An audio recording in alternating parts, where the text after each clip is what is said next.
เมื่อก่อนนี้ตำบลทุ่งใสเขามีคนทำไม้กันมากฮะสัตว์ป่าก็ยิงกันมากบนยอดเขาปลายดำก็มีคนก็มาปลูกกัญชากันมากฮะผมก็เลยคิดกับกองร้อยตชดเดินมาทำลานจอดเครื่องบินคอปเตอร์นะเผื่อจะขนยกพลขึ้นมาบนเขาพลายดำเนี้ย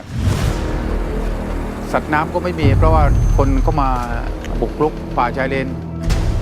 เราก็เลยเป็นเอาตรงนั้นเป็นที่ปลูกนักเรียนนักศึกษาก็พาไปร่วมกันปลูกป่าตรงนี้เป็นแหล่งสมบูรณ์มากเลยเรือก็ชอบมาลากตรงนี้ปลาที่อยู่ในทรายในดินนี่ก็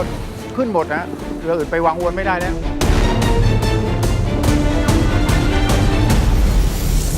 ผู้ใหญ่บ้านนี่มีกฎหมายคุ้มครองแบบว่าทำอะไรซึ่งหน้าแล้วก็ทำได้ทั้งหมดเลยฮะจับได้ทั้งหมดเลย